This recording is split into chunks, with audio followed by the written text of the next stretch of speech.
Hey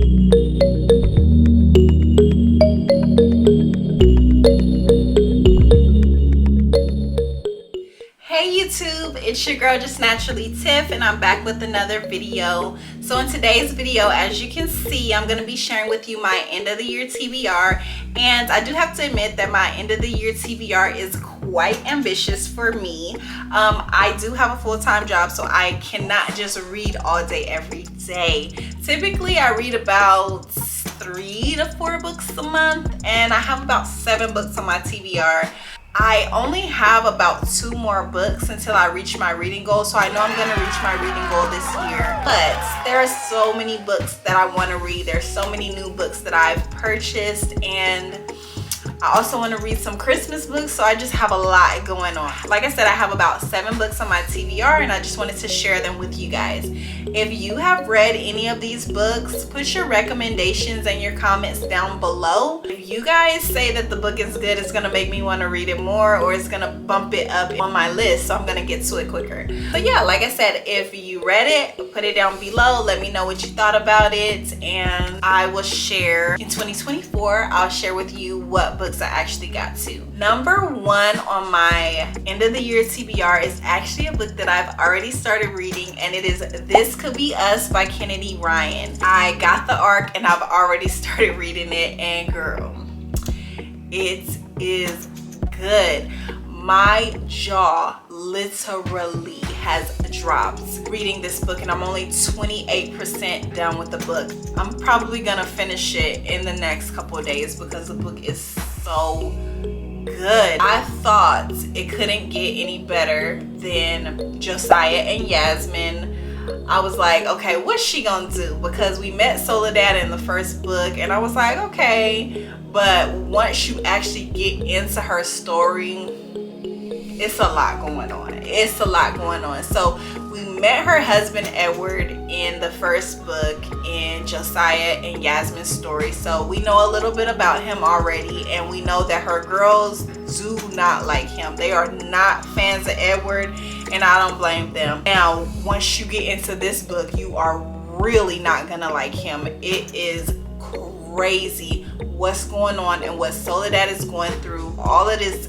hell, y'all, like it's a literal hell that she's going through with Edward. But yeah, that's number 1 on my TBR. Like I said, I've already started reading it. The rest of these books, not in any particular order, but I'm gonna share the next one that I'm excited to read with you guys, and it is Snow King Catches His Snowflake by A.E. Valdez. And if you have watched my other book reviews or book videos, you'll know that I love A.E. Valdez.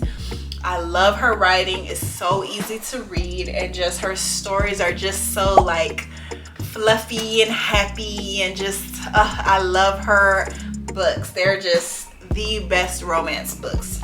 Now I don't know what this book is about. I think it is part of a series because it says a 3 Kings novel, so I think this is the first book in the 3 Kings series. So let's go ahead and read the back so we can learn about it together. After being in a relationship for 3 years, Noelle Frost is faced with the reality that she was definitely the better half.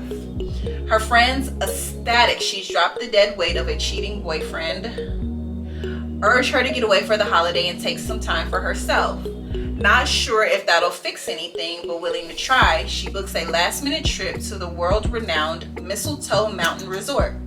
Noelle boards the plane with the promise of peace and relaxation on the horizon. Snow King is stuck in a rut, believing himself undeserving of joy and pleasure after suffering more than one devastating loss, one he still shoulders the blame for. Even with supportive family and friends, he still prefers solitude. Every year, instead of trudging through the painful memories Christmas brings, he takes a solo trip to escape the holiday cheer.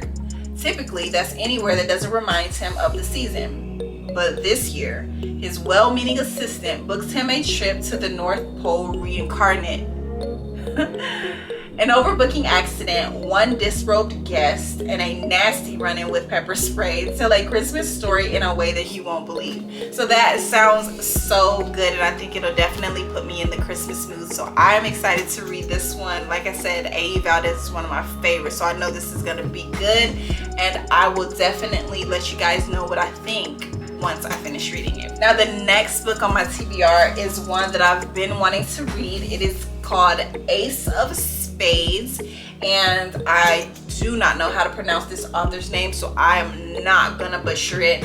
But my niece has read this book and she told me that it was really good, so I wanted to read it for myself. And I think it's a thriller, so this is a little different vibe, but sometimes I like to shake things up. I read romances all the time, so you gotta throw a little something else in there. So let's go ahead and see what this one is about. When two Nivius Private Academy students, Devon Richards and Chimaika Adebayo, are selected to be part of the elite school's senior perfects, it looks like their year is off to an amazing start. After all, not only does it look great on college applications, but it officially puts them in the running for valedictorian too. Okay, so they smart. Anyways, shortly after the announcement is made though, someone who goes by Aces begins sending anonymous text messages to reveal secrets about the two of them that turn their lives upside down and threaten every aspect of their carefully planned features. As Aces shows no sign of stopping, what seems like a sick prank quickly turns into a dangerous game.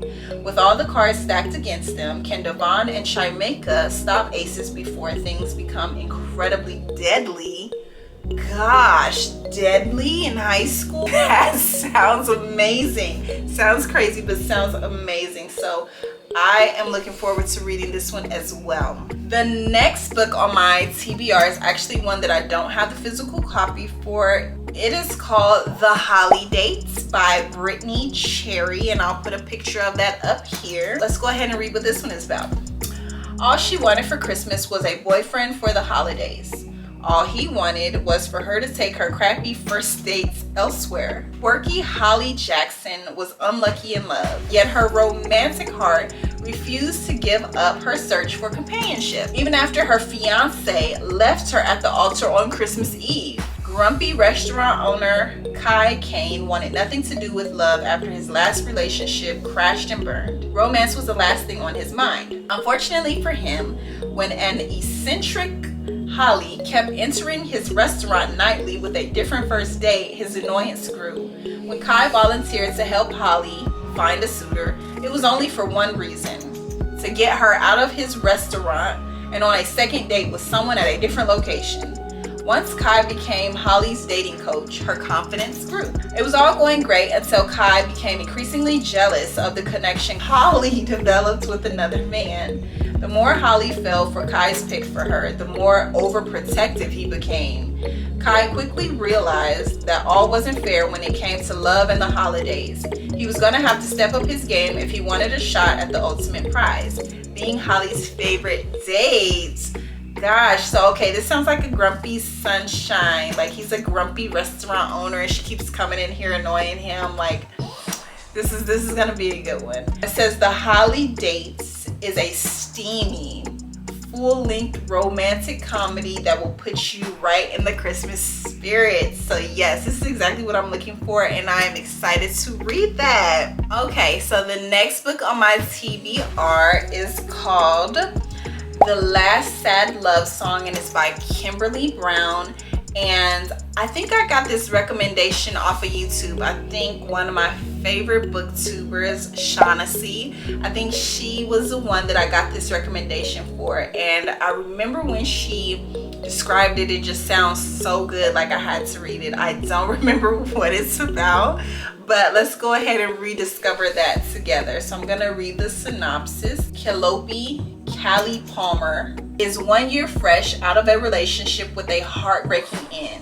Since she decided to focus on herself and her bakery, the last thing Callie is looking for again was love. When her best friend recruited her for a photo shoot with her fiance, Callie had a feeling she was being set up. Her initial apprehension is replaced with immediate attraction when she lays eyes on the handsome Thane St. Thomas. The 32-year-old headmaster is instantly intrigued with his future sister-in-law's best friend. Single for 2 years now, Thane is no longer looking for a girlfriend. He's looking for a wife. Okay, Thane is serious. His initial attraction to Callie is based off their natural chemistry and vibes, but once he pulls back the layers, he discovers she's everything he's been praying for. Join this couple's journey with a sweet, drama-free love story, sure to leave you swooning and wanting more. Oh my gosh, that sounds so good. That sounds exactly what I need. So yes, the last sad love song just sounds so good. And Shaughnessy's recommendations always hits. They always hit. Every single time that I have listened to her recommendations, the books were good. I think we have like the same reading taste. Okay, so I have 2 more books on my TBR, and one of them is a little bit different from the books that I read here, and it kind of gives me passing vibes from the movie that's on Netflix. I'll put a picture of that here, but yeah, The Vanishing Half by Bennet, and I have already read the back, but I'm going to share it with you guys. The Vignes sisters will always be identical, but after growing up together in a small southern black community and running away at age 16, it's not just the shape of their daily lives that is different as adults. It's everything. Their families, their communities, their racial identities. Many years later, one sister lives with her black daughter in the same southern town she once tried to escape. The other secretly passes for white, and her white husband knows nothing of her past. Still, although separated by so many miles and just as many lies, the fates of the twins remain intertwined. What will happen to the next generation when their own daughter's storylines intersect? Weaving together multiple strands and generations, The Vanishing Half is at once a riveting family story and a brilliant exploration of the American history of passing. Looking well beyond issues of race, it considers the last influence of the past as it shapes a person's decisions, desires, and expectations. This sounds so freaking good, and if you've watched that movie Passing on Netflix, which was a little confusing, I hope this is better than that, but that movie was pretty good, and I'm excited to read this book as well. I've heard good things about it, and if you read it, like I said, please leave a comment down below so that it'll motivate me a little bit more to read it. And then my last book on my list is like a fun little book. I think it's a YA romance, and it's one that I've been wanting to read for a while now. It is Excuse Me While I Ugly Cry by Joya Goffney. The way he looks at her, like, this is gonna be fun. Like, I can tell this is gonna be a fun book. Fluffy, funny, rom-com, YA, love story. So yeah, anyways, let me go ahead and share what the back says. Quinn keeps lists of everything, from the days she's ugly cried to the things that I would never admit out loud and all the boys she'd like to kiss. Her lists keep her sane. By writing her fears on paper, she never has to face them in real life. That is, until her journal goes missing. An anonymous account posts one of her lists on Instagram for the whole school to see and blackmails her into facing 7 of her greatest fears, or else the entire journal will go public. Quinn doesn't know who to trust. Desperate, she teams up with Carter Bennet, the last known person to have her journal, in a race against time to track down the blackmailer. Together, they journey through everything Quinn's been too afraid to face, and along the way, Quinn finds the courage to be honest, to live in the moment, and to fall in love. So yeah, like I said, it's giving everything that I thought it would give, and I'm really excited to read this book. This is pretty high up on the list, so this might come after the Christmas books because I'm super excited to read this, and I've been wanting to read this book. So that is all. Like I said, that is all 7 books that are on my TBR for the end of this year. I hope you enjoyed this video. If you did, please give me a thumbs up, comment, subscribe. Also, if you made it to the end of this video, leave me a purple heart below so I know you are my MVP. As always, thanks for watching. See you guys in my next video. Bye.